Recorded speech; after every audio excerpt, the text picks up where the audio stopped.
So thank you. Thank you so much for being here today, ladies. Our sisterhood is here for not only positive peer pressure, but to help us to grow what we have already in place and what already makes us feel whole and comfortable, and yet to stretch us. Okay. And so this morning, I wanted to share with you this idea of creating a rhythm and what it means for you to have a rhythm. And when we set the stage, when we decide what it is that comes next, and then what comes next, and then what comes next, we create a rhythm. And so we get preached to about consistency.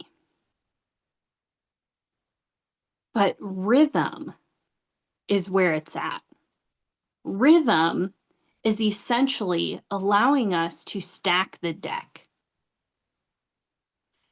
It helps our systems and our regulation to stack the deck so that the next card you draw fits perfectly in line. Oh, I want the cards. Oh, and of course I mentioned cards, and the and the toddler's like, I want the cards. But stacking the deck gives us this really cool opportunity to not only set the stage, but to decide what happens next. And because we've created a rhythm in that stack, the other people that are in that mix, they aren't surprised with what's next either. So when you pick up that next card, everybody wins because it's in alignment with who you are and what you do. And then it's also in alignment with where they're at in that rhythm, where that thing is in that rhythm. As we go from starting at point A, when really we want to get to point C, point B is where we find that rhythm, where we ask for that next step. Do you see that bird? Yep, that's Bird. And these are my cards. I have a box of cards that I that I keep here. When we can also stack the deck with our not daily non-negotiables. So even if the other big things don't get done, we did these 5 minimal things that still move the needle. Instead of burning out and doing all the things all day long, every single day, and wonder why we get to that point in the month that says, I can't do this anymore. We don't have to let it all fall. We're not building a house of cards. We're stacking the deck.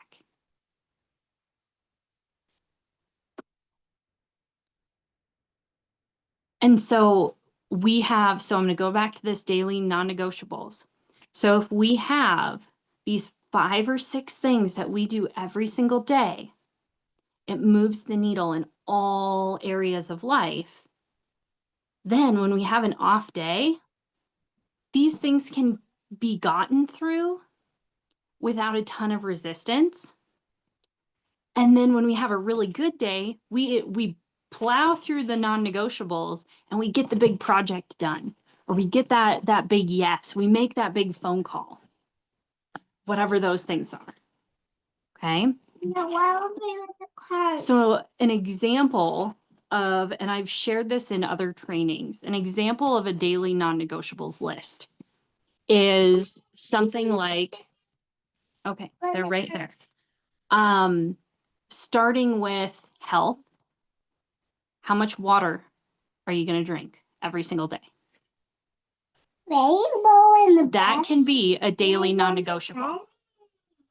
Rainbow and bunny. Rainbow and bunny. Who doesn't like Lisa Frank cards, right?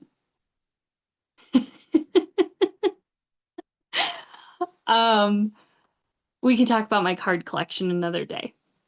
Another one on that list is invitations. So an invite to a conversation, an invite to something, basically it's conversations. And then your goal is to touch them in some way with an invitation, whether it's an invitation to sisterhood here, right? That was an invitation that moved something forward in that relationship.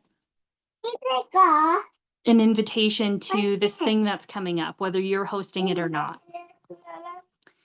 An invitation to, hey, I've been trying out this new thing. You should try it too. What are those conversations? What are those connections? You touch them, okay? What are those things that you're connecting on? What's this? Mama, what's this? It could be 2 hours of personal development, whether it's listening to a book or a podcast. Could be an hour of exercise, even if it is just a one. Okay, you want to touch them like that? Yeah. Okay, all right. It could be that exercise. Could be making a couple posts on social media or where have you. Now, something of these, and no, she's not saying that word. She's saying don't touch, but it does sound like that. I see your faces. I see your faces. She's saying don't touch, but it's no shush. Yeah. Minus a syllable or two. Oh goodness. Yes. When we have these things in place, that even on a bad day, they're doable, then that becomes you've stacked the deck for those bad days, for those hard moments. A similar stacking of the deck would be just saying, okay, this is how this process goes, and I have scripts for when it's just not my day. Instead of saying it's just not my day and doing nothing, you have a script in place to help you keep that momentum, to help you keep that that rhythm going. There are tools and resources and systems that you can put in place to keep a rhythm going.